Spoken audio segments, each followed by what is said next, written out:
mais palavra, crescendo na graça e conhecimento da glória de Deus, da glória de Deus. Pode mais. A paz do Senhor, meu povo, a paz do Senhor, povo de Deus. Pode mais palavra na área, mais um episódio, mais um dia, mais um bate-papo aqui relevante, um assunto muito importante, na qual hoje trazemos aqui. Quem é que vem aí, Douglas? Nosso amigo pastor Eduardo. Eduardo Maciel. Palmas para Eduardo Maciel. Ele é professor, gestor, CEO, psicanalista, mais o que? Me ajuda aí, pastor. O que mais o senhor é? Um montão de coisa. Eduardo Maciel, seja bem-vindo. Muito obrigado ao Pode Mais Palavra. É uma honra. Estamos aqui felizes com o convite. Agradecer o Douglas, agradecer Nós que o agradecemos. Jorge e todo mundo que está acompanhando esse Pode Mais Palavra hoje. Temos uma presença ilustre aqui nos estúdios Nos bastidores, né? do homem que abriu uma vermelha. Sim, é verdade. É verdade. Moisés está por aqui e eu espero que esse bate-papo nosso seja edificante. Espero contribuir com o reino em primeiro lugar e que essa programação, esse podcast possa chegar a lugares que a gente não imagina, mas esse é o poder da rede, esse é o poder da internet. Verdade. Nós entrarmos em lares, em lugares que a gente jamais pisou. Tá certo, legal. Hoje o nosso assunto é teologia, nosso assunto hoje é educacional, é pedagógico, né? Nosso assunto é pedagógico, até porque nosso convidado hoje, além de pastor, ele também é diretor de uma instituição teológica, a FASTEF. Então, pastor, com esse pontapé inicial aí, quem é Eduardo Maciel? Quem é Eduardo Maciel? Essa pergunta é filosófica. Sim. Porque se eu falar o meu nome é Carlos Eduardo Maciel, alguém vai dizer, não, mas eu não perguntei o seu nome. Até porque eu não escolhi o meu nome. Quem escolheu o meu nome foi minha mãe e meu pai. Se eu falar que eu sou um paulista que nasci em 1978, alguém vai dizer, mas não perguntei a sua naturalidade, a sua nacionalidade, nem o ano que você nasceu. Se eu falar que eu sou casado com Thaís há 25 anos e que sou pai de Eduardinho e Gabriel, Eduardinho está no último ano de farmácia, Gabriel está no primeiro ano de medicina, lá em São José dos Campos. Atualmente a gente saiu do Rio de Janeiro e nos mudamos para São José dos Campos, interior de São Paulo. Então, Eduardo Maciel é uma pergunta filosófica, mas graças a Deus nós somos aquilo que verdadeiramente a palavra de Deus ela diz que somos. Quando a gente começa a trilhar a vida cristã, e esse ano fazem alguns anos que eu fui batizado nas águas, comecei a trilhar a vida cristã. Quando a gente começa a trilhar essa jornada, a gente entende que é uma jornada de construção. E ao longo dos anos, a gente tem aprendido bastante com o Espírito Santo. Eu venho de uma família muito humilde, muito pobre, onde eu tenho que começar a trabalhar lá no litoral de São Paulo, região de Santos, região do Guarujá. Bem cedinho, eu com os meus 8, 9, 10 anos já empreendia. Minha irmã trabalhava numa fábrica de sorvetes e eu vi a oportunidade de vender sorvetes na praia. E aí eu consegui alguns carrinhos, aqueles carrinhos, ultimamente não tem mais não, o pessoal vende mais no isopor. Mas antigamente tinha uns carrinhos grandes que cabiam muitos picolés ali, pelo menos uns 300, 400 picolés cabiam, carrinho refrigerado. E aí eu comecei com o meu carrinho refrigerado, devia ter uns 9, 10, 11 anos. E aí eu vi que a praia era muito extensa e que eu não conseguiria cobrir a praia toda. Falei, essa praia aqui é muito grande, eu não vou ficar andando para lá e para cá o dia todo, no sol quente.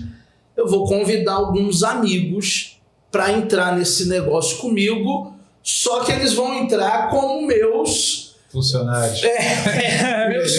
Meus colaboradores. Que beleza, hein? Então, com 9, 10 anos, eu já começo a empreender. Eu acho que eu tenho uma veia Acha? Vamos lá, né? empreendedora. Eu comecei ali, Douglas, naquela praia com uns 2, 3 amigos lá, que eu disponibilizava os carrinhos, eu disponibilizava os picolés. Então, já fornecia, né? Já fornecia para todo mundo ali. Já fornecia um preço de custo. Eu era tipo um dono de um ponto, né?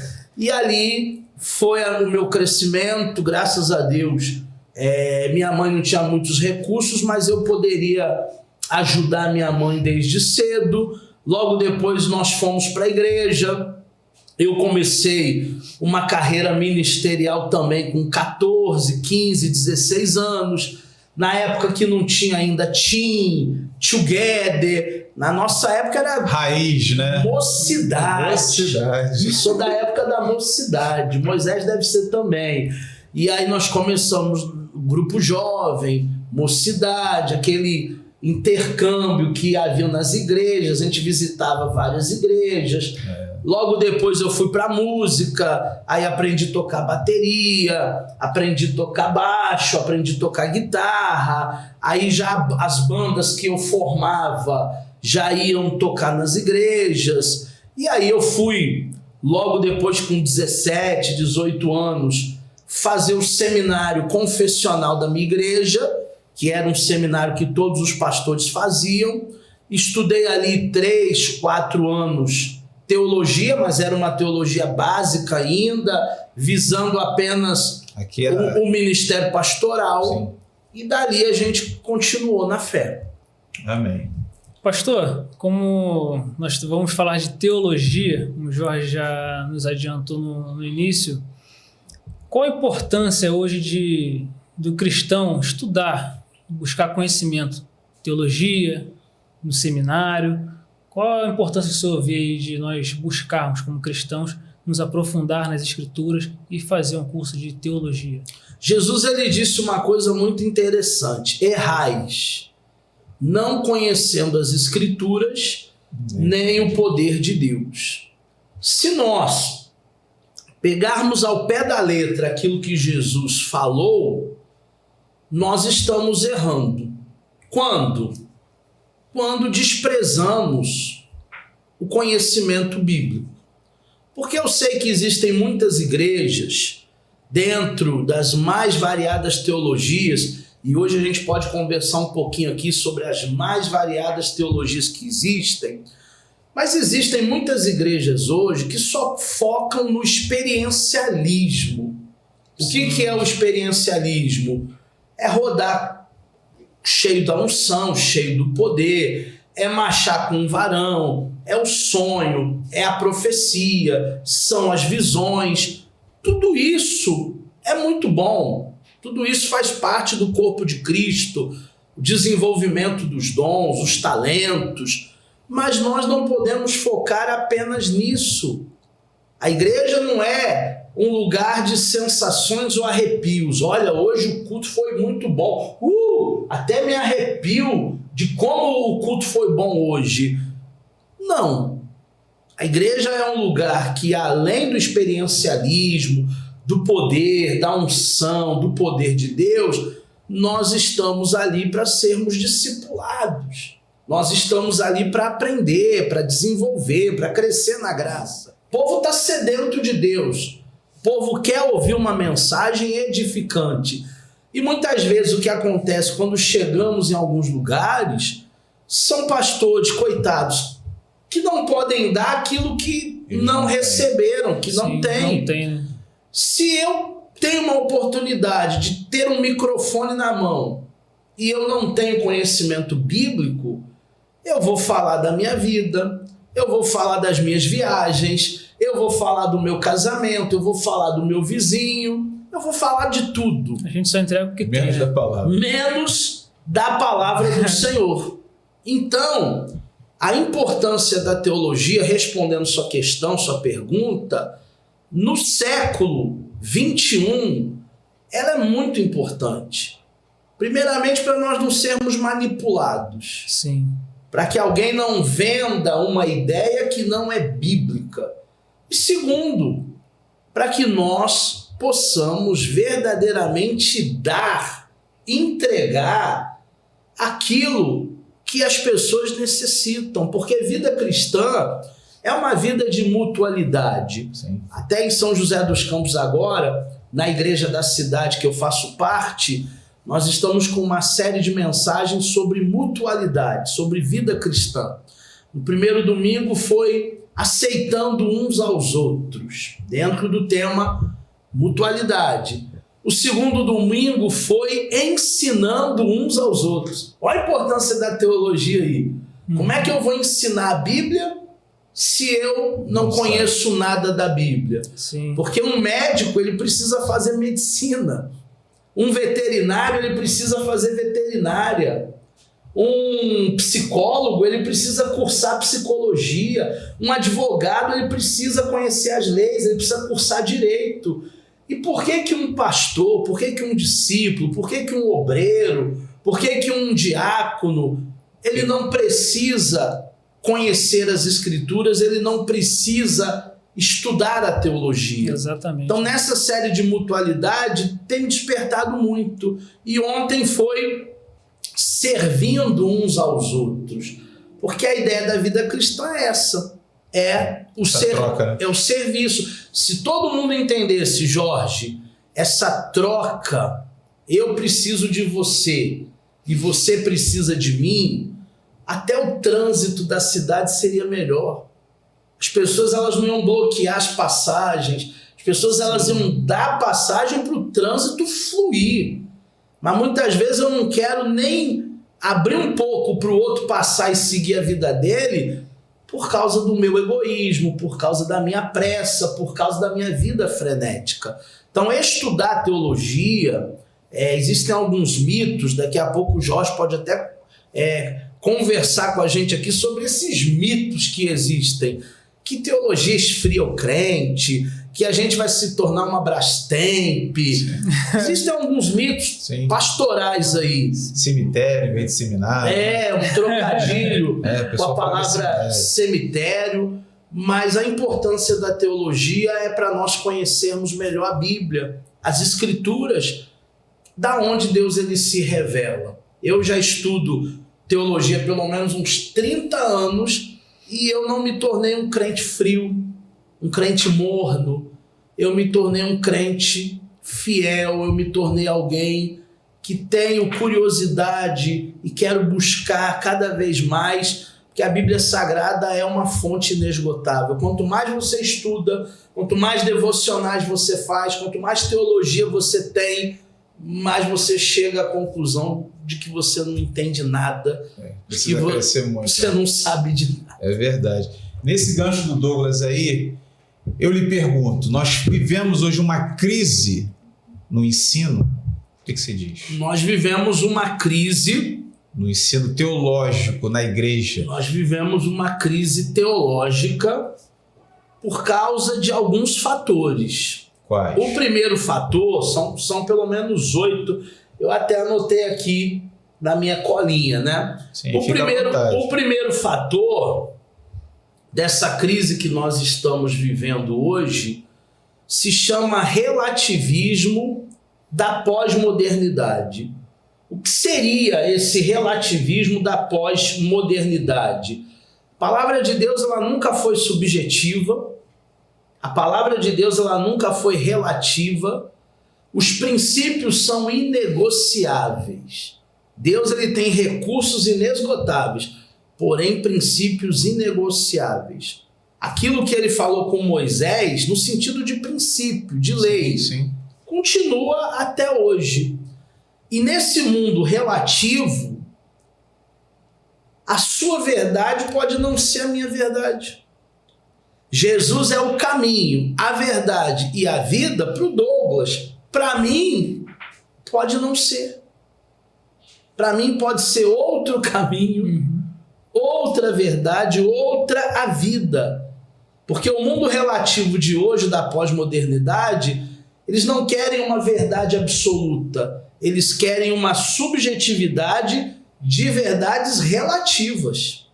Eu chego para alguém e digo assim, essa taça aqui é uma taça de vidro, de cristal. Aí alguém vai dizer, não, é vidro para você, para mim é plástico. E para você explicar para alguém que esse material aqui não é plástico, é vidro, se cair no chão vai quebrar, vai trincar.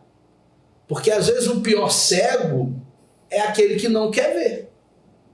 E aí por A mais B você tenta explicar, você tenta fazer a apologética, que é a defesa da fé, mas as pessoas não querem te ouvir, não querem te entender. Esse é o primeiro fator. O segundo fator pelo qual a gente está vivendo uma crise teológica, educacional, uma crise didática, são as influências nas igrejas de um pragmatismo que muitas vezes é trazido como marketing. Nossos pastores, eu posso falar isso com propriedade, porque eu sou cientista da religião. Nossos pastores vão para outras nações que têm outras culturas diferentes do Brasil. Sim. Principalmente a cultura norte-americana, um lugar triunfalista.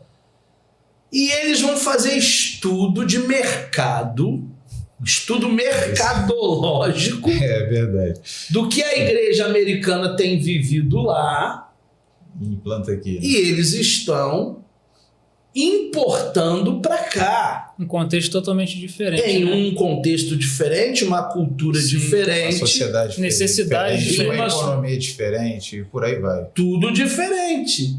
Então, muitas igrejas, elas estão olhando para mim, para você, não como uma alma, mas como um número, como uma Um cliente, Um estatística. produto, né? Um cliente. Sim, ovelhas foram transformadas em consumidores.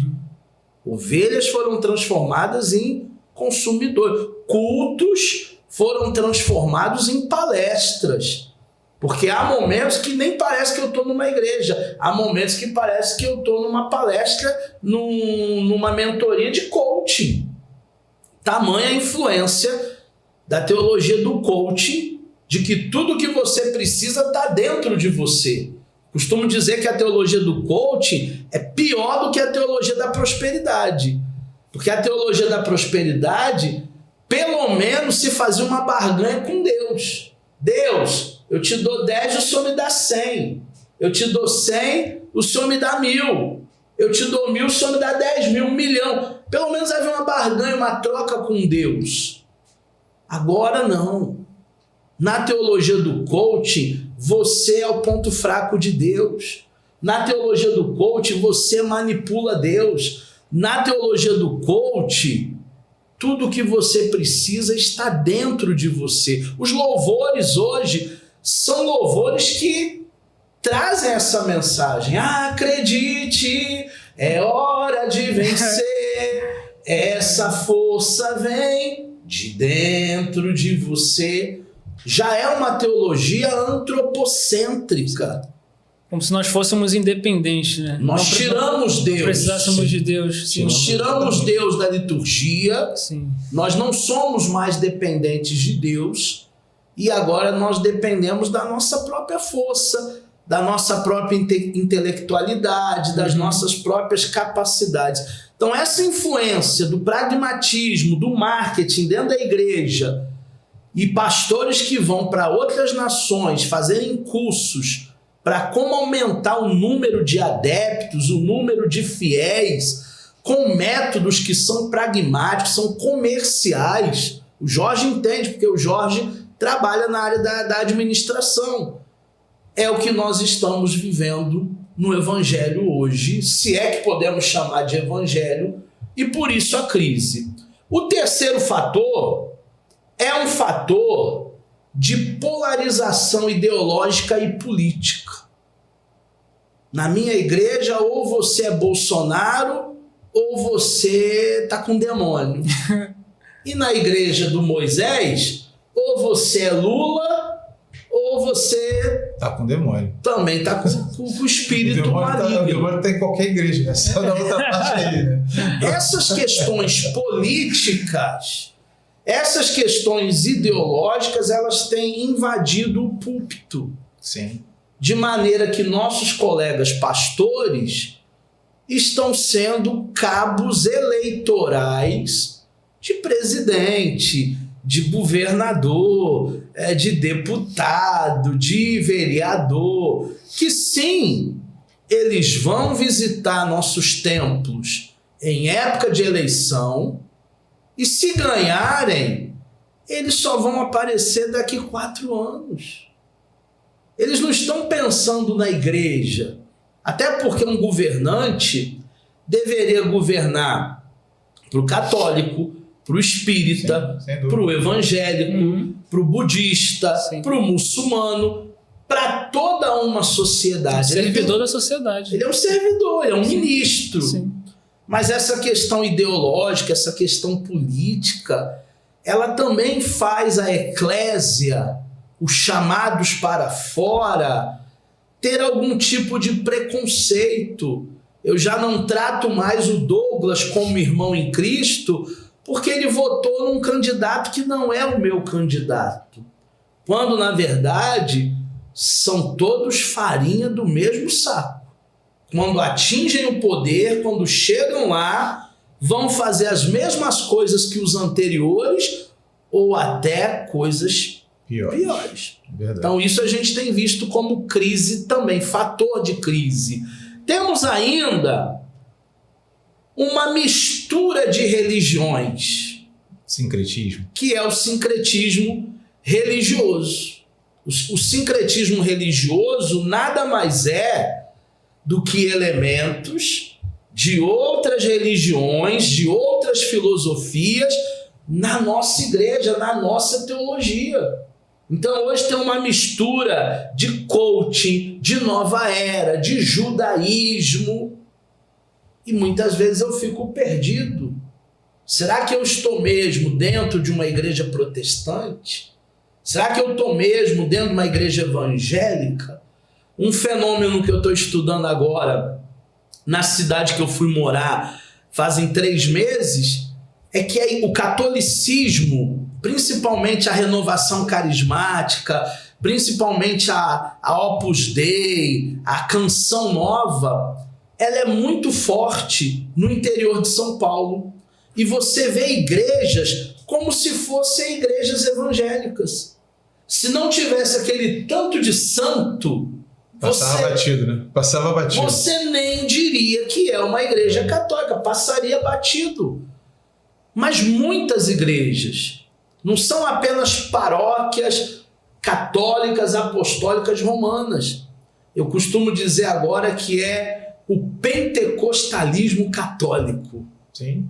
O pentecostalismo católico chegou e tem abarcado, muita gente tem abarcado numa mistura de carismas, de judaísmo, de coaching, de espiritismo. Tem pastor que se veste de branco na sexta-feira. Verdade. Isso é... Não, até no culto de revelação ele bota outra roupa, né? Isso é... Libertação, já viu? Isso é um sincretismo religioso, mais uma crise aí, mais um fator de crise teológica que nós estamos vivendo nos nossos templos.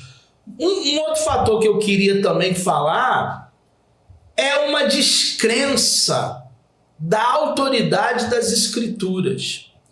A Bíblia Sagrada, no tempo que nós vivemos hoje, para muita gente já não é mais a infalível palavra de Deus. A Bíblia não é mais suficiente. A Bíblia não é mais suficiente. A autocrítica vai dizer que a Bíblia contém a palavra de Deus, mas não é a palavra de Deus. Isso é o que a autocrítica vai dizer para nós. E se nós olharmos a Bíblia como um produto meramente humano, tirando a inspiração divina das páginas sagradas, nós vamos entrar em crise. Ah, mas a Bíblia fala que Josué orou e o sol parou. E a gente sabe que o sol não para, quem gira é a terra. Mas era o conhecimento científico que ele tinha na época. Para ele era o sol. Por isso ele ora para o dia ser um dia mais extenso. Isso não é um erro exegético, hermenêutico, não. Isso era o conhecimento científico que eles tinham na época. Para nós, a Bíblia continua sendo a palavra de Deus irrefutável, inerrante, e nós não podemos tentar achar erros na Bíblia. Ah, professor Eduardo, tem erro na Bíblia? Na minha opinião, não. Tem problemas de tradução. Sim. O hebraísmo, o grego, o aramaico tem problemas de transliteração. Agora, que a Bíblia é a irrefutável e inerrável palavra de Deus, sim. E o último fator que eu quero elencar aqui, pelo qual nós estamos vivendo uma crise teológica, é essa ênfase excessiva nas experiências. A igreja se tornou algo... Eu estava até conversando com um amigo na última sexta, lá na Compactor, numa palestra que eu fiz para mais de 600 funcionários, e o meu amigo dizia que tem igreja que parece um grande shopping center. E eu brinquei com ele falando que igreja hoje é igual refrigerante. Tem para todos os gostos. Tem Coca-Cola, tem Pepsi Twister, tem Pepsi Black, tem Coca Zero, tem Fanta Uva, Fanta Laranja, Fanta Manga, Fanta Maracujá, Fanta Guaraná, tem Quite. Igreja hoje parece até refrigerante, parece até um supermercado, tem para todos os gostos. Ah, mas por que isso? A que ponto chegamos? Justamente por causa desse excesso da valorização de experiências, visões, revelações, profecias, manifestações espirituais em detrimento da palavra. Que esse é o principal problema. A gente substitui, né, o conhecimento da palavra pelas experiências. A palavra está em segundo plano. A palavra está sendo escanteada, né? Jogada para escanteio. O menor tempo num culto para a palavra, 15 minutos. Eu já fui convidado para pregar em algumas igrejas que o pastor me passou o microfone 15 para as 10 da noite.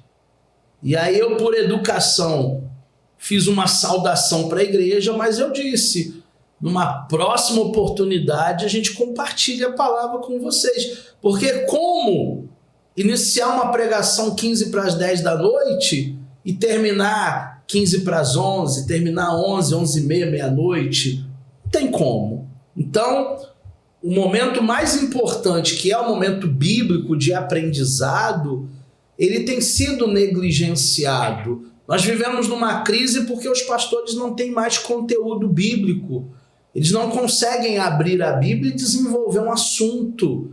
Eles conseguem, sim, abrir a Bíblia, ler um versículo e começar a dizer que compram iPhone nos Estados Unidos, não compram iPhone no Brasil, que trocaram o carro que era uma BMW uma Ferrari, e agora estão com uma Ferrari, que a filha e o filho estudam fora do Brasil.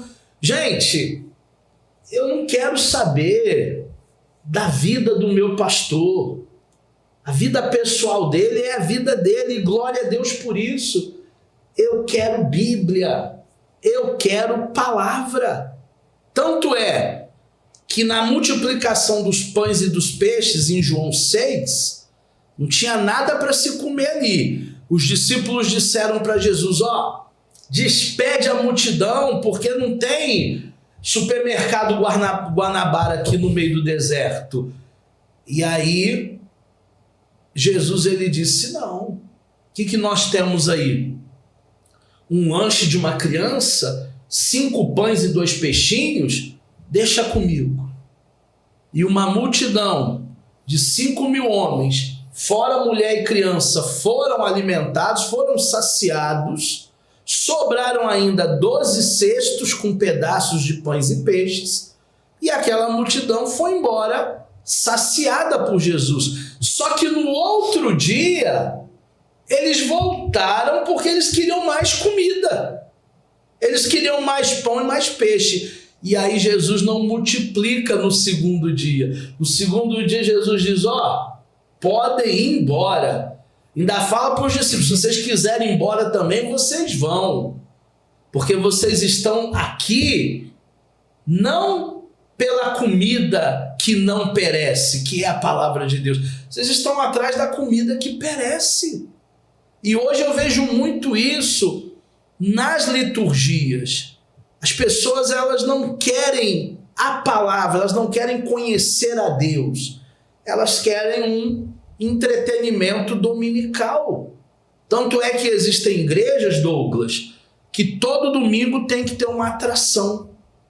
Ou é um pregador de fora, ou é um cantor de fora que cobra milhões para cantar em nossas igrejas. Porque se for por um guaravita e uma coxinha, ele não vai. Se for pelo dinheiro da gasolina para ministrar, dar de graça o que de graça recebeu, ele também não vai. Então se tornou um grande comércio da fé. E essa é a nossa crítica, a minha crítica como teólogo, a crítica do Jorge como teólogo. Essa é a constatação que nós temos. A teologia entra em crise por esses fatores que eu coloquei aqui agora, pelo desinteresse da grande massa que já está sendo manipulada há muito tempo e também pelos interesses escusos de alguns líderes que abriram os olhos da pessoa para que a pessoa tenha conhecimento bíblico de verdade é contraproducente. A maioria das coisas que ele vai querer fazer nas suas igrejas. A gente vê isso numa situação básica, escola dominical. As igrejas acabaram com a escola dominical. O que aconteceu com a escola dominical? Você vê que hoje há uma defasagem muito grande nas escolas das igrejas, onde se ensinava o básico do evangelho. E isso se perdeu.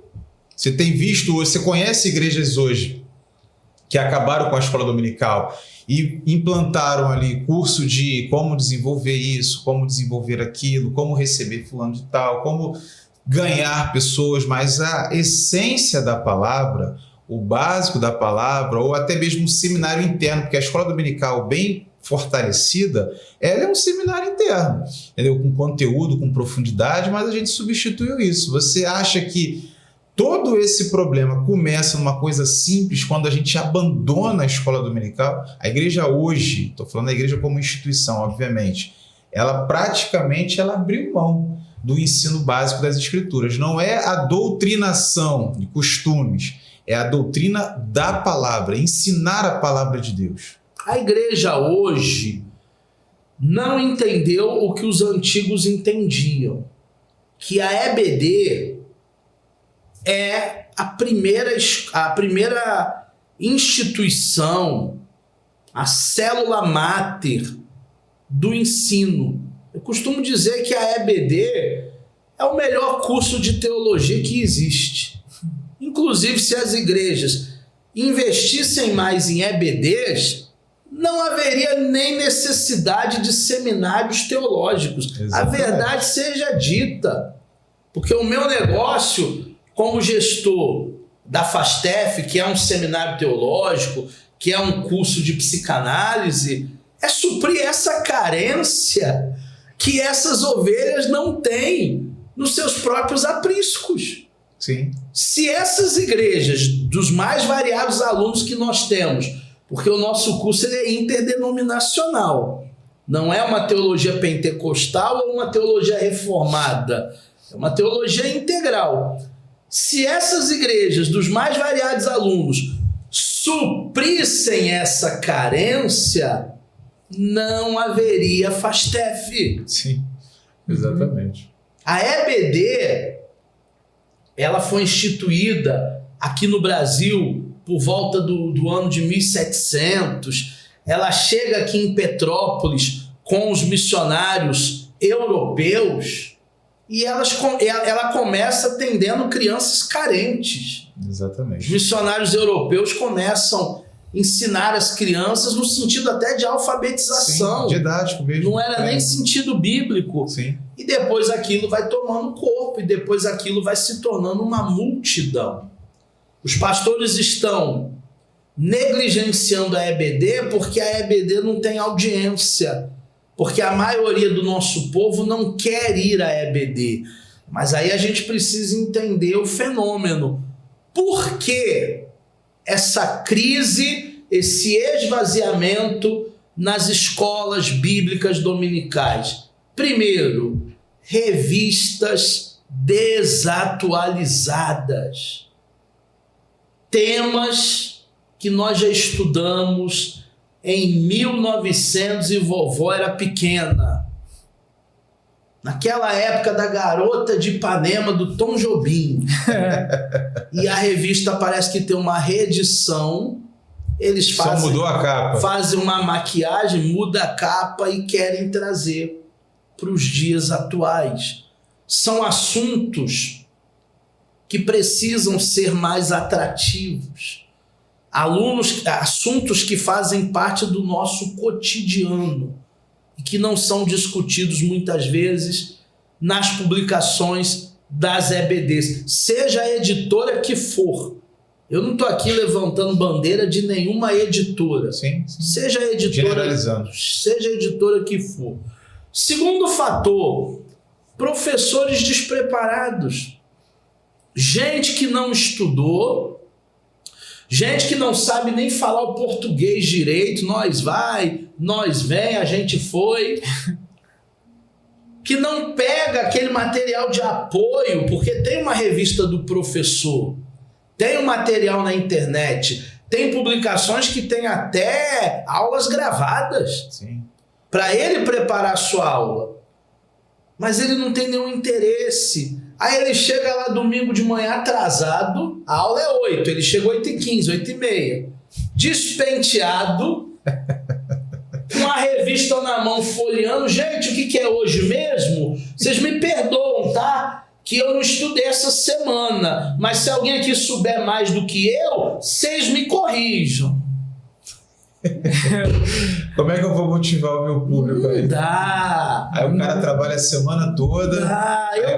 Eu vou na escola dominical para aprender. Eu não vou levantar cedo no único dia da semana que eu tenho para dormir até 9, 10 horas para ouvir alguém gaguejando e que tá tremendo lá na frente igual vara verde.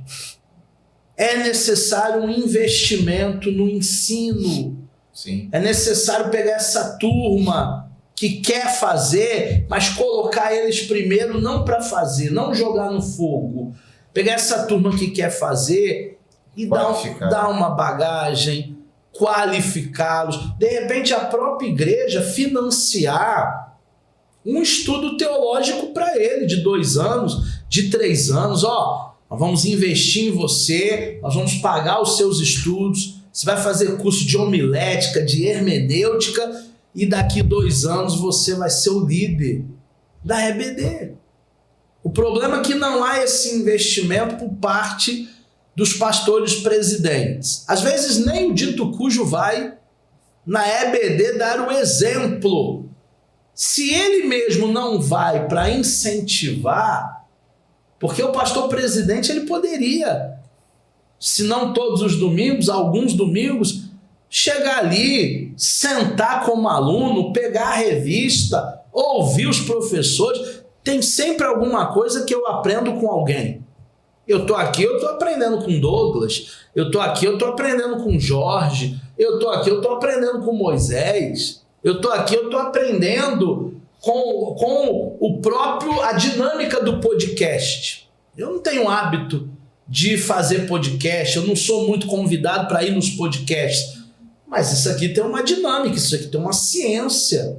Em tudo que existe aqui, nós vamos aprendendo.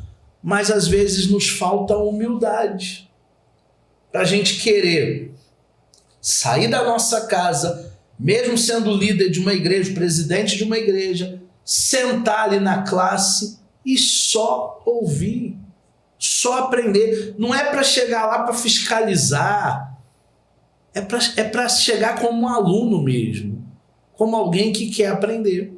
Então esses são fatores pelos quais a EBD, que deveria ser a coluna, a sustentação teológica da nossa igreja, nós não temos. E aí os pastores, por não haver audiência, não tem pessoas que participam, não tem demanda, eles acabam excluindo. Então agora não vai ser mais EBD, agora vai ser culto de ensino, ou agora vai ser o culto normal, ou a EBD vai ficar para quarta-feira à noite, ou para sexta-feira à noite, enfim. E aí as EBDs estão minguando a cada dia. Nós estamos, é muito triste isso, com dor no coração que eu falo, mas nós estamos finalizando, nós estamos sepultando. Essa é a palavra. Palavra é essa. Nós estamos sepultando as escolas bíblicas dominicais por causa da nossa negligência. E a consequência é essa crise que nós vivemos, né? É uma crise teológica, é uma crise didática, como o Jorge disse. E aí, quando existe um povo dentro dessa crise que não tem conhecimento bíblico, conhecimento teológico, eles vão por um vento de doutrina, por outro vento de doutrina, eles vão aonde as massas estão. Por causa da ignorância, né? Por causa da ignorância. Povo chama povo, gente chama gente. Uhum. Quanto mais cheia a igreja estiver, mais cheia ela vai estar.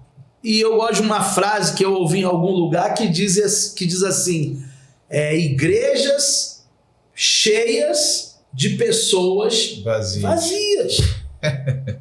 É uma igreja inchada. Sim. É o que nós estamos vivenciando nos dias atuais. Uma igreja cheia, lotada de pessoas vazias. Que se você perguntar para a maioria quais são os 10 mandamentos, elas não sabem. Se você perguntar para a maioria quais são o nome dos 12 discípulos, não sabe. Se você perguntar para a maioria quantos livros tem o Antigo Testamento, não sabe. Quantos livros tem o Novo? Não sabe. Quantos livros tem a Bíblia? Não sabe. Tem gente que é tão cru, mas tão cru, biblicamente falando, que eles querem descobrir aonde que está o livro de Davi. Mas eu já procurei aqui na minha Bíblia toda, eu não achei Davi. Veio faltando, né? Veio faltando. Eu queria ler sobre Davi, mas não tem esse livro. Ou então o diabo, a queda do diabo em Gênesis. Também. Tem isso também. Então as pessoas elas estão vivendo essa ignorância por falta do conhecimento. O conhecimento saindo, a ignorância. Aí voltamos ao que eu falei lá no início. Errais não conhecendo as Escrituras nem o poder de Deus. Talvez se conhece muito mais o poder de Deus do que as Escrituras, mas são duas asas. Não é uma asa só, não é uma turbina só, são duas turbinas. É o conhecimento e é o poder. É crescer na graça e crescer no conhecimento. São duas asas. Caso contrário, a gente vai chegar àqueles mitos, aquelas inverdades, aqueles fake news, aqueles factoides de que teologia esfria o crente. Você já deve ter ouvido isso de alguém. Sim. Jorge ouviu isso milhares de vezes. Moisés deve estar ouvindo até hoje isso. Cuidado, hein? Vai lá estudar na FASTEF, vai lá estudar teologia, daqui a pouco você vai ser um cético, daqui a pouco você vai ser um descrente. Gente, primeiro a gente precisa entender que existem vários tipos de teologia. A teologia ela não é uma coisa só, não é uma receita de bolo. Existem vários tipos de teologia. Existe uma teologia chamada teologia bíblica. Teologia do Antigo Testamento é uma teologia bíblica. Teologia do Novo Testamento é uma teologia bíblica. Teologia paulina é uma teologia bíblica. Teologia joanina é uma teologia bíblica que estuda a literalidade dos livros sagrados, que são 66 no nosso cânon. Tem um outro tipo de teologia que é a teologia histórica, que vai entender o desenvolvimento das doutrinas ao longo da história. Aí vai estudar concílios, aí vai estudar heresias, aí vai estudar credos, aí vai estudar reforma protestante, os pais da igreja, a escolástica. Isso é uma teologia chamada histórica. Já é outra teologia, diferente da teologia bíblica. Tem um outro tipo de teologia chamada teologia prática, ou teologia pastoral, que é aquela que os princípios bíblicos são aplicados a partir da vida da igreja. O discipulado, o culto de ensino, as EBDs, as missões, a liturgia, a liderança, o aconselhamento. Tudo isso faz parte da teologia prática. Tudo isso faz parte da teologia chamada teologia pastoral. Tem um outro tipo de teologia, olha quantos tipos que eu vou falar com vocês aqui, e não vou esgotar todas, ainda tem mais que eu não vou citar, chamada de teologia moral. É a ética cristã, é o dever do cristão com a biologia. Nós estamos no mês aí do meio ambiente. É o dever do cristão no seu meio, é a ética cristã, tem a ver também com temas como política, sexualidade, economia, bioética, justiça social. Tudo isso faz parte de uma teologia moral. Tudo isso faz parte de uma teologia ética cristã. Tem um outro tipo de teologia que se chama teologia filosófica ou filosofia da religião. Essa filosofia, que é uma teologia, ela vai analisar as doutrinas da fé juntamente com as ferramentas da filosofia. É o que Tomás de Aquino fez no século XI, século XII. Ele cristianizou a filosofia, porque havia muito preconceito entre a fé e a razão. Sim. Já diria alguém que as duas coisas não andavam juntas. Exato. O Tomás de Aquino consegue trazer fé e razão para o mesmo papo, para a mesma ideia. Isso é teologia filosófica. Tem uma teologia que os alunos do bacharel, o Jorge também estudou com a gente quando ele estudava, que se chama teologia contemporânea, teologia especulativa. Aí nós vamos estudar a teologia negra, teologia feminista, teologia indígena, teologia da libertação, TDL, teologia social, teologia positiva, teologia relacional. São teologias especulativas. É aquilo que os teóricos produziram do século XX para cá. Olha quantas teologias eu estou falando com vocês aqui. Tem uma outra teologia que é litúrgica, que vai falar de adoração, vai falar de sacramentos, vai falar de ritos. Uma teologia litúrgica. Tem uma outra teologia, que é uma teologia apologética, para nos dar subsídios para a defesa da fé, para entender a fé num viés racional e não só na emoção, não só na loucura. Porque fé nunca foi loucura. Sim. Fé nunca foi se jogar sem ver antes o que tem lá embaixo, né? Tem gente que diz, não, fé é saltar no escuro. Nunca foi. Fé é inteligente, fé Sim. é racional. O próprio apóstolo Paulo dizia sobre o culto racional. E ainda tem, Douglas, os subgrupos dessas teologias, que é a teologia reformada, teologia pentecostal, teologia católica romana, teologia luterana, teologia ortodoxa oriental, teologia liberal, teologia conservadora. Então, teologia É um campo. é um oceano. Sim, é um campo. Que tipo de teologia nós estamos estudando? É dogmática? É bíblica? É sistemática? Existem vários campos da teologia. Sim, sem dúvida. Tudo isso aí dá anos e anos de escola dominical. São anos de aprofundada. estudo. São anos de estudo, são dedicação.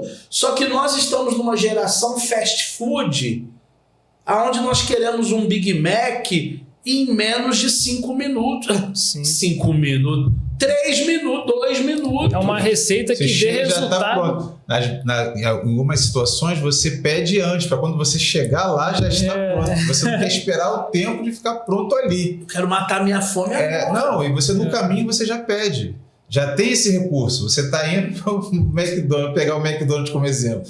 Você saiu do culto, vamos para o McDonald's, vamos. Já Aí, vou pedir. Na ida você já está pedindo. E quando você chega, já pagou, já fez tudo, chegar, não está tá pronto. Só Exatamente para você não perder o tempo de esperar ali 5 minutos. Isso acontece na igreja, até porque para você alcançar conteúdo, alcançar conhecimento dá trabalho.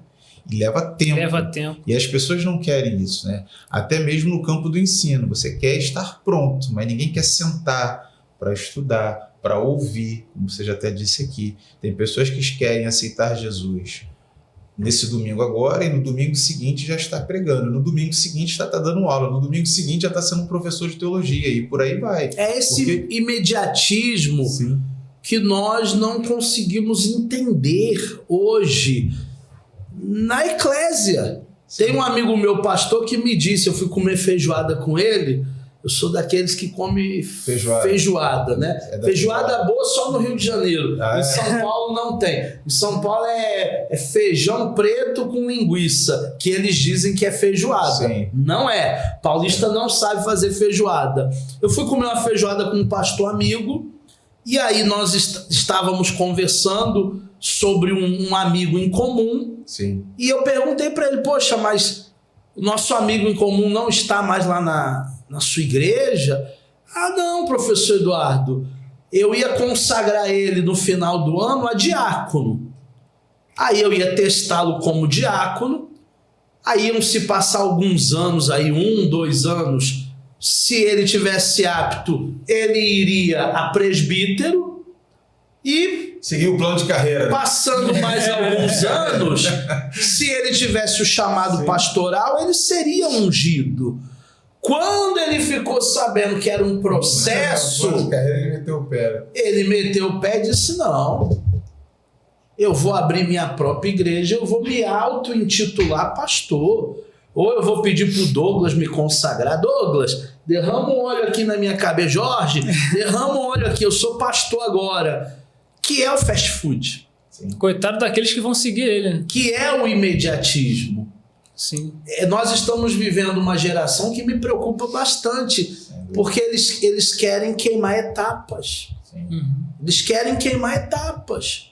Isso é um outro problema, né? A gente entra num outro problema. Quando a gente não se sujeita, né? Nós não estamos na condição de me sujeitar ao tempo natural do preparo, do desenvolvimento, da evolução, eu vou dar ruim em algum momento. Porque eu não passei pela etapa. Não amadureci. Não amadureci. Um exemplo simples e óbvio é uma criança. Você pega uma criança e você põe ela na 8ª série, no 9º ano, uma criança de 5 anos, de 6 anos, de 7 anos, ainda que ela saiba ler. Mas você consegue imaginar uma criança, já sei ler, eu vou para a 8ª série. Não, ela Queimou vai etapas. Exato. Em algum momento, como diz o carioca, vai dar ruim. Vai dar ruim. Isso nós estamos vendo na eclésia. As pessoas aceitam Jesus hoje e elas querem ser enviadas como missionários amanhã para a África ou para qualquer um continente sem nenhum tipo de preparo, sem entrar numa agência missionária para entender a língua, para entender a cultura. Depois é 2 trabalhos, Douglas. O trabalho da igreja financiar para enviar a pessoa, e passagem de avião não é barato, e daqui 15 dias, 1 mês, ele vai telefonar pra gente: pastor, eu não tô aguentando, tem que comer lagartixa aqui. e a gente mandar a passagem Para ele voltar. para ele voltar porque não foi preparado para ir. E tudo faz parte de um contexto de ensino. Tudo, Prepara. Sim. Tudo é preparação. Tudo num contexto Todas de as coisas cooperam para o bem daqueles que amam a Deus. Mas a nossa parte nós temos que fazer. A gente precisa se preparar. A gente precisa querer mais e mais conhecer a Deus e ter paciência nesse processo, que para alguns pode demorar um pouquinho mais e não tem problema nenhum, e para outros pode ser mais rápido. O que não pode é queimar etapa. O que não pode é sair atropelando os carros, os bois, e aí verdadeiramente a igreja ela vai ser prejudicada. Pastor, quando o senhor falava sobre escola dominical, eu lembrei de algo. Até conversei com o Jorge, a gente conversava sobre isso um tempo atrás. Acho bem interessante, queria ouvir do senhor o que o senhor pensa a respeito. Muitas pessoas chegam na igreja, pessoas oriundas de vários contextos, chegam com vários tipos de necessidades diferentes. Alguns vêm do espiritismo para a igreja, alguns vêm do catolicismo. Vou chamar de departamentar. O senhor acha interessante departamentar o ensino na escola dominical diante de necessidades diferentes dessas pessoas? Ou dá para colocar todos em uma sala de aula só na escola dominical e ali começar esse processo de ensino, de tratamento, de discipulado? Ou acha que diante dessas necessidades diferentes, eles precisam ser tratados de forma diferente ali diante desse ensino, esse preparo aí? O ideal são classes, que eles sejam divididas em classes. Classe dos homens, porque o universo masculino é diferente do universo feminino. Faixa etária também. Classe das mulheres, faixa etária dos juniores, das crianças, dos casados, dos solteiros, dos novos convertidos. O ideal, mas muitas igrejas não vão ter a estrutura física. Muitas igrejas são pequenininhas ainda, não tem salas tem nem mão de obra, né? suficiente. E professores, né? Sim. Mão de obra qualificada. Sim. Então, no mundo ideal, se a gente fosse dividir aqui Platão, né? Sim. O mundo ideal, que é o mundo das ideias, e o mundo real. Sim. No mundo ideal, seria esse modelo. Não seria um modelo fragmentado, não. Seria um modelo Funcional, né? funcional. Sim. Mas nem todos os pastores, nem todas as igrejas vão ter essa estrutura. Não tendo essa estrutura, o importante é fazer com excelência, com aquilo que temos, com os recursos que temos. Sim. Se não der para fazer 10 salas, faz 2. Faz uma. O máximo que Classe puder, né? única. Mas faça. Agora, porque eu não tenho salas, eu não vou fazer EBD? Uhum. Não, faz na nave da igreja, arruma um quadro, arruma um flip chart, vamos fazer com os recursos que nós temos.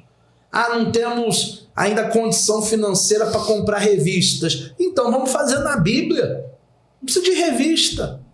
Vamos fazer na Bíblia. Eu, particularmente, eu prefiro a Bíblia direto, né? Acho que a Bíblia, você estudar diretamente na Bíblia, você tem ali já todo o recurso necessário para você extrair os assuntos. E não é induzido pelo autor. Exatamente. Você não vai pensar como ele pensa, você vai extrair o conteúdo bíblico. Só que, voltando aqui àquele assunto, dá trabalho. Entendeu? Às vezes o próprio professor e às vezes os alunos também quer algo pronto. Já tá mastigadinho. Ali ele só expor. lê e vai expor. Não. Quando você vai preparar uma aula na Bíblia, você se obriga a estudar. Você tem que ler pelo menos o contexto ali de qual é o assunto, o que está falando, os desdobramentos daquela palavra, as referências que tem aquela palavra, para você poder dar um conteúdo sólido para o povo. E né? ter um mínimo também de conhecimento bíblico. Sim. Senão você não consegue nem montar esse material. Verdade. O que eu vejo, pegando o gancho do Jorge, é que as nossas igrejas, de maneira geral, das maiores igrejas, das mega churches, até as igrejas que estão nascendo hoje, o que eu percebo é que nós estamos carentes de mestres e doutores. Dos 5 dons ministeriais, nós temos os pastores, nós temos os evangelistas, nós temos os profetas, Mestres. mas os mestres e os doutores a gente não tem. Por que será? Das mega churches, as igrejas que estão nascendo hoje. E se temos, nós não damos espaço para esses mestres e doutores trabalharem, não com microfone na mão, porque mestre e doutor não trabalha com microfone. Mestre e doutor trabalha com caneta, papel, computador, livros e pesquisa. Nós precisamos orar como líderes, pedir a Deus sabedoria, aquela sabedoria que Deus deu para Salomão, para que Deus, se não temos, traga para as nossas igrejas mestres e doutores, e se já temos, que a gente consiga valorizar esse quinto dom ministerial, porque tem muito talento em algumas igrejas que não são aproveitados, Jorge. Tem muitos talentos que não são aproveitados. Fazendo uma analogia com o futebol, tem muito técnico que tem birra com determinados jogadores que iriam trazer a Copa do Mundo para ele. Mas por causa de uma birrinha, ele não convoca. Sim. Por causa de um estrelismo, por causa de uma vaidade. Não, eu não vou convocar o Cristiano Ronaldo, não. Não vou levar o Messi, não. E se perde uma Copa do Mundo por causa de uma vaidade. Igreja... Guardadas as proporções. É isso que eu queria dizer. Guardadas as devidas proporções. É o mesmo cenário. É um cenário muito parecido. Porque talvez a vaidade do líder não quer que ele tenha um mestre e um doutor desenvolvendo materiais como uma revista de EBD, um podcast como esse, que dá muito trabalho para ser feito, uma programação para jovem, uma programação para adolescente, uma programação para criança. Tem pastores que somente eles têm que brilhar. Glórias a mim, aleluias a eu, porque nunca antes na história dessa igreja, porque eu fiz, porque eu faço, porque eu vou fazer. E nós precisamos tirar um pouquinho o eu de cena e colocar a letra D e a letra S cobrindo esse eu, né? Se a gente pegar a letra D e colocar antes do eu e a letra S colocar depois do eu, fica Deus. Porque tudo é Deus. Tudo é Deus. Então a nossa vaidade nos atrapalha, nos sabota. Ou não tem que ficar aqui em casa a liderança da igreja, né? Não, tem que ser meu filho que vai me substituir. É um sistema centralizador. Talvez o camarada não tenha o chamado, não tenha a vocação, mas tem um irmãozinho ali que é talentoso, tem o chamado, tem a vocação, mas é pressionado, aconteceu, afocado, né? Agora o Douglas falou, eu lembrei. Aconteceu com um professor nosso da FASTEF. O pai dele é pastor presidente, já idoso, lá em Bangu. Falou com ele: filho, né, filho? Já tô ficando velhinho, eu já vou jubilar e você vai ser o pastor da igreja presidente. E o nosso professor disse pro pai: não, primeiro que eu não sou pastor. Segundo, que existem pessoas na igreja mais capacitadas do que eu. Sim, humildade. Pai, começa a preparar aí um diácono teu, um presbítero teu, e quando for a hora do senhor passar o bastão, passa para eles. Porque há uma diferença entre reino e império, né? Sim. O império passa de pai para filho. Sim. O reino não. É um outro problema. O reino é diferente. Vaidade Tá na e às vocação vezes... a qual foi chamado, né? Porque às vezes a pessoa tem uma certa vaidade, como vocês até citaram aqui, e uma necessidade de controle. Né? Tem uma necessidade de controlar, porque não vai fugir do nosso controle aqui. E se a gente se refere a reino de Deus, a igreja, a avanço, é o que foi comentado. Cada um tem um dom, um chamado, uma área de atuação. Nem todo pastor é mestre, nem todo pastor é doutor, nem todo pregador é pastor, e por aí nós vamos.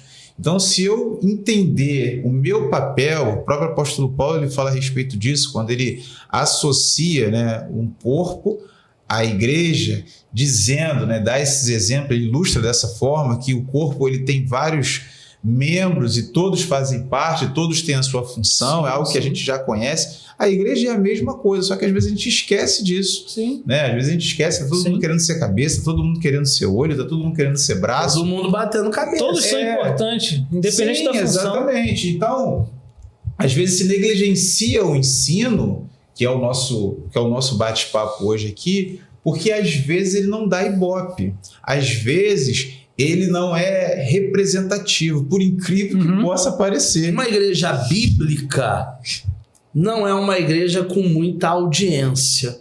Não é uma igreja de multidões. Verdade. As multidões, elas não vêm por um conhecimento bíblico. Sim. Verdade seja dita, isso dói o coração da gente. Mas as multidões não vêm por um conhecimento bíblico. As multidões vêm pela comida que perece. Ontem teve pão e peixe para todo mundo. Então vamos voltar ali hoje, né? Hoje já não é mais pão e peixe, hoje é pão e circo. Pois é. Inclusive, isso é até bíblico, né? A palavra de Deus diz que nos últimos tempos se levantariam falsos profetas, falsos líderes que enganariam a muitos. Então tem muitos sendo enganados, sendo levados pelos falsos, porque eles apresentam algo mais palatável, algo mais atraente, algo mais agradável e que carrega. Como você disse aí que a igreja bíblica ela é uma igreja de não muita audiência, eu creio que é exatamente isso. É exatamente isso, porque não dá ibope. E a turma tem transformado a liturgia em um grande espetáculo. Não sou contra luzes na igreja, não sou contra telão de LED, não sou contra nem a cor da parede, pode ser branca, preta, cor de rosa, não sou contra. O que eu sou contra é verdadeiramente nos esvaziarmos da melhor parte e acharmos que o lugar do culto é um lugar de um show pirotécnico, onde tem que ter fumaça, onde tem que ter luz, onde tem que ter telão, e isso são coisas secundárias. Eu costumo dizer que quando o conteúdo é bom, não importa a embalagem, porque você conhece o conteúdo. Então, se mudarem a embalagem, você vai continuar comprando de todo jeito, porque você conhece o produto, o conteúdo é bom.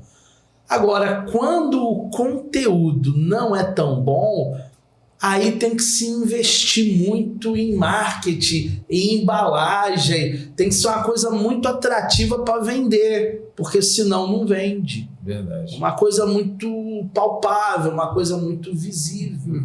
É isso. Verdade. Pastor, eu gostaria de fazer uma pergunta. Sanar uma dúvida minha, acredito que do pessoal que está nos assistindo também. Para aqueles cristãos que têm um chamado pastoral, ensino, de mestre, bacharelado em teologia ou seminário, seja ele congregacional ou não congregacional, como o senhor citou aí. Qual escolher? Qual seria a diferença? Essa é a pergunta de $1 milhão. Pergunta de $1 milhão. Qual seminário escolher? Depende para onde a pessoa queira ir. Você disse que o sonho de alguém é ser um mestre. Se sente vocacionado para o ministério pastoral? Então, aí vai depender muito da onde essa pessoa ela serve. Por que eu estou dizendo isso? Porque tem algumas denominações que só serve o seminário confessional, o seminário da igreja dela. Que ela ministra, né? Inclusive eu tenho amigos que estudaram com a gente, já são bacharéis em teologia, alguns são pós-graduados em teologia e sentiram o chamado de Deus de serem pastores de uma determinada denominação. E aí eles tiveram que voltar e fazer o curso básico de novo. Sim. Só para constar. Exigência da que é uma exigência lá da denominação, ou então da... Como é que fala? Quando tem várias igrejas? Convenção. Esse nome às vezes não me foge. Convenções. Então depende muito, e a palavra é essa, da convenção que você está ligado. Sim. Agora, com certeza, a bagagem que você recebe em um curso bacharelado, pode ser até livre, pode ser reconhecido pelo MEC, mas que esse curso seja interdenominacional, com certeza vai ser uma bagagem maior. Não vai ser tendencioso, né? Não vai ser tendencioso. Não será tendencioso, será integral. Sim. E ali o aluno ele vai ter contato com várias teologias. O leque é mais aberto. Ele vai ter professor batista. Lá na nossa instituição nós temos o Cláudio Lescor, que é um batista. Ele vai ter professor congregacional. Ele vai ter professor pentecostal. Ele vai ter professor assembleano.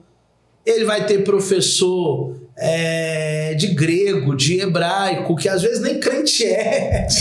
Ele é professor de línguas, mas ele nem crente é. Então o leque vai ser maior, a gente vai ter um repertório maior. Seria muito prejudicial se numa grade de 24 disciplinas, 30 disciplinas, fosse um único professor. Não, eu só quero ter aula com o professor Eduardo Maciel. Mas vai ter um momento que o meu repertório vai acabar. E eu também não sou especialista em todas as áreas. Por isso que eu tenho meus colegas que me ajudam. Então, para quem tem esse sonho, para quem tem esse chamado pastoral, curso interdenominacional de teologia. Mas tem que ver a questão da convenção. Se a convenção lá da sua igreja vai aceitar. Vai aceitar. Então, se a pessoa não tem nenhuma exigência sobre ela, o ideal, o bacharelado interdenominacional, que não tem apenas uma veia pentecostal, ou apenas uma veia luterana, ou uma veia reformada, mas que a gente possa entender todo tipo de teologia, todos os tipos de visão. Talvez o camarada, concluindo um bacharelado, ele passa a congregar em alguma denominação que exija que ele faça ali. Talvez ele nem faça o seminário completo, só algumas matérias ali. Geralmente acontece isso. Quando você é bacharel e você vai se filiar a uma igreja que você quer ser pastor ali, eles mandam você fazer algumas disciplinas são de interesse módulos deles ali, né? Sim. Porque na realidade também esse é um grande conflito, né? Que também é um outro problema. As denominações, elas são conflitantes com relação à sua teologia. Infelizmente, isso é verdade. Esse é o grande problema de você ser dogmático. Quando você é dogmático, você vai defender a sua bandeira. Não, minha bandeira aqui, minha bandeira é pentecostal, minha bandeira é reformada, minha bandeira é congregacional, enfim, qualquer que seja. E você acaba sendo muito mais dogmático do que bíblico. Então, quando um pastor ele é formado em uma outra faculdade, em uma outra teologia tendenciosa, e ele vai para uma outra denominação, ele às vezes inclina a sua teologia para aquela outra versão que acaba sendo conflitante onde ele está.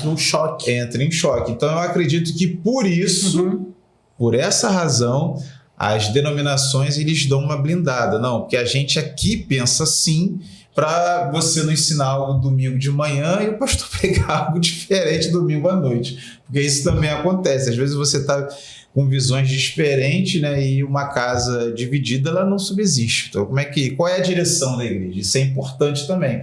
Não deveria acontecer, acredito eu. Por quê? Porque a Bíblia é uma só. Nós estamos estudando a Bíblia, então nós temos que ter o mesmo entendimento, até porque há a orientação do Espírito Santo. Porém, como tudo que já foi dito aqui, vaidade, ego e tendências, os homens se inclinam a outras versões, vamos dizer assim. Teve uma coisa interessante, Douglas, que o Jorge falou agora, é que existem assuntos na teologia que são assuntos de sala de aula. Sim.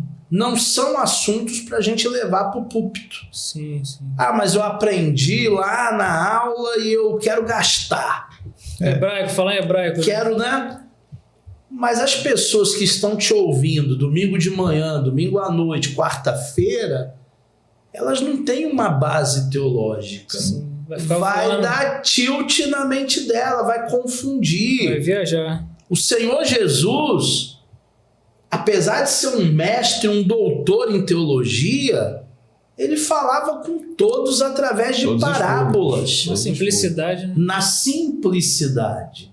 Nesse momento a gente também tem que refletir isso, que às vezes um feijãozinho com arroz bem feito é melhor do que muito bistrô. Mas isso é a questão, tu vê a importância da sala de aula na escola dominical com as classes. Porque um assunto para um novo convertido é diferente de um assunto Sim. com quem tem mais São experiências na níveis diferentes, fé. né? Sem dúvida. Então, às vezes você traz algumas questões com uma certa profundidade que vai fazer com que a pessoa tenha desinteresse. Isso já aconteceu, né? Eu já frequentei algumas escolas dominicais que as pessoas não iam porque os assuntos eram desconexos e também havia muito debate ali. E às vezes um nível muito básico e você já... Ou o contrário, entendeu? Ou o contrário. E aí a pessoa se sentia desmotivada a estar porque se tornava uma troca de vaidade para saber quem é um duelo, né? De vaidade para saber quem sabia mais. Às vezes o professor se tornava um pouco refém, porque cada um estava falando uma coisa, e eles não andavam. E o que a pessoa fazia? Deixava de ir. Então, sabe de uma coisa? Eu não vou. Aí essa pessoa não desenvolvia e continuava esse ciclo vicioso. Até que... Isso não acontece só em EBD, não. Atualmente, nós tivemos 2 alunas que estudavam em um polo nosso, aí já não é teologia, é psicanálise. E elas entraram em contato com a secretária pedindo para mudar de polo. A gente pode sair de lá e vir para cá? E aí a secretária perguntou, né? Pode, mas não quer calar. Mas por quê? É longe, vocês se mudaram, não está acessível. E aí é justamente o que o Jorge falou agora. Não, porque tem muita conversa paralela.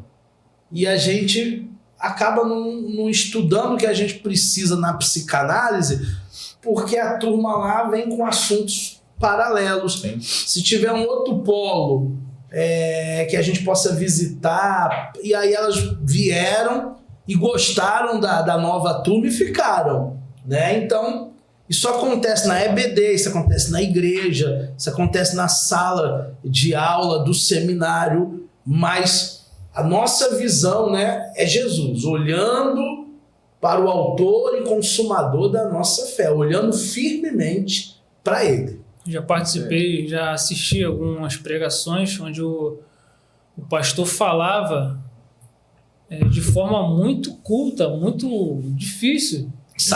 O saber enciclopédico. Pois é. Linguagem diferente. Pois é, uma linguagem muito sofisticada. Eu fiquei pensando assim, poxa, será que todo mundo está entendendo? Não alcança todo mundo. Sim. Vão haver pessoas Sim. que não vão ser alcançados por aquele saber enciclopédico. Palavras difíceis. Isso, na realidade, já faz parte da didática, né? Isso já é uma preocupação do professor em conhecer o seu público, né? Ele tem que conhecer o seu público ali para que ele venha usar a linguagem acessível para onde ele está. Tem pessoas que não sabem aonde está, né? Tem isso também. Caíram de paraquedas. Onde você está. Se você for dar uma aula em Alphaville, na igreja da Cassiane, você sabe que a tua linguagem vai ser diferente se você dar uma aula numa igreja no Brás, né? Falando aqui de São Paulo. Aqui Rio de Janeiro, você sabe, você vai dar uma aula na Baixada. Uma comunidade, pô, não. Numa comunidade, pessoas na maioria das vezes, você vai usar uma linguagem mais simples. Até a sua vestimenta tem que ser mais simples. Sim. Não adianta você ir todo pompudo numa aula que as pessoas às vezes vão de chinelo. Só a tua apresentação já vai constranger. Pode até causar um bloqueio ali, né? Exatamente. Senão você não consegue conectar, né? Isso a gente aprende em oratória. Sim. Em oratória a gente aprende sobre indumentária, Sim, maneira como entender o ambiente. Né? Verdade. Sim, interessante isso. Verdade. E aí? Fechamos? Isso aí. Caminhando para o final? Já estamos caminhando para o final. Pastor, a gente de antemão quer agradecer a tua presença, a tua prontidão. O papo aqui, se a gente deixar, a gente fica até 2 horas. A gente queria aqui, ficar até meia-noite, né? ficar até meia-noite aqui, mas foi muito bom você falar conosco experiências de ensino da sua vida, da sua trajetória, como você chegou até aqui e da tua bagagem e, né, da importância de se falar de ensino nas igrejas, porque realmente nós vivemos uma crise. E essa crise ela precisa ser encarada e vencida em nome de Jesus.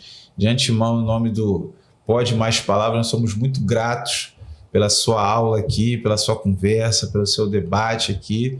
Foi de grande valia, tem sido e com certeza vai alcançar muitas pessoas, porque esse é o nosso propósito, alcançar muitas pessoas, alcançar assim o maior número de vidas possível e que essas pessoas sejam edificadas. De antemão eu agradeço e eu abro o espaço para que você venha a falar como é que se faz para chegar na FASTEF, como é que são os seus contatos, se alguém quiser falar contigo, fala aí, o espaço está aberto. Primeiramente eu quero agradecer toda a equipe do Pode Mais Palavra. O Jorge, ele é meio suspeito, porque já foi nosso aluno muitos anos. A esposa dele, a Bárbara, a pastora lá, Odisseia, sim. Né? Pastor Paulo, né? Sim. Essa turma toda aí que já estudou com a gente.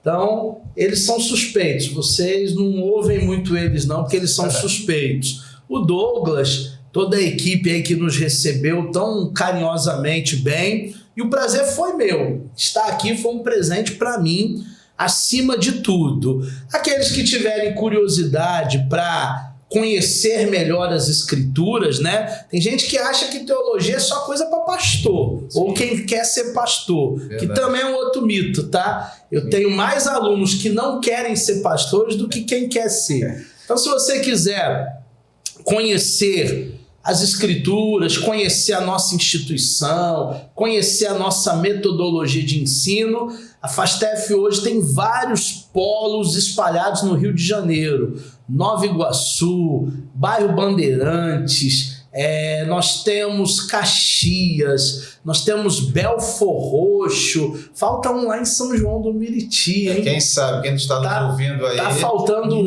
em São João. Algum pastor de São João precisa colocar um polo da FASTEF em São João. Então nós temos vários polos. A nossa sede fica aqui no centrão de Nova Iguaçu, na rua Getúlio Vargas, número 80, na sala 205. Rua Getúlio Vargas, número 80, sala 205. A Rua dos Cartórios ali, tem vários cartórios ali. Na galeria dos cartórios, inclusive, é só subir para o 2º andar e ir lá tomar um café com a gente. Nós temos cursos lá presenciais, EAD, fica bem em cima do Sejures, que é um curso muito legal também para o pessoal que está se preparando para a prova da OAB. E nós temos os cursos de teologia, nos níveis avançado, bacharel, graduação. Temos uma pós-graduação que vai começar agora de História da Igreja, História de Israel. Temos a psicanálise clínica. Então, são vários cursos que você pode fazer com a gente. E eu vou deixar o WhatsApp para você marcar uma aula experimental. Na aula experimental você não paga nada. Você vai 0800, só aprender e conhecer. 96-722-7472. DDD 21, Rio de Janeiro. 96-722-7472. É nosso WhatsApp, 24 horas por dia. Marca uma aula experimental, fala que você nos assistiu no Pode Mais Palavra, que aí vai ter um desconto para você. Olha aí. Tanto na matrícula como na mensalidade. Tem Instagram? FASTEF Oficial, tá? Certo. FASTEF, FA, né? FASTF. Tá. FASTF, tudo mudo, STF. FASTEF Oficial é o nosso Instagram, você pode acompanhar as novidades. Inclusive hoje a gente está inaugurando um novo polo no bairro Bandeirantes ali, muito próximo ao Açaí ali de Nova Iguaçu. Hoje a gente está inaugurando um novo polo, mais ou menos uns 25, 23 alunos já estão matriculados hoje e a gente vai lá fazer a nossa inauguração. Mais uma vez quero agradecer o Jorge, o Douglas, Moisés que veio assistir a gente, esqueci o nome do rapaz da técnica, o Henricão, o Henrique que nos recebeu tão bem aqui nesse espaço aqui, tão agradável, e nós esperamos aí uma próxima oportunidade, novos temas, para a gente vir aqui debater mais e mais e mais. Forte abraço, obrigado, Jorge. Obrigado, pastor. Uma honra tê-lo recebido aqui. Obrigado por nos proporcionar esse momento incrível de conhecimento, de aprendizado aqui. Que Deus possa abençoar o senhor, sua família, sua casa, seu ministério. Amém. E mais um aluno daqui a algum tempo. Amém. Ganhou mais um aluno. Valeu demais.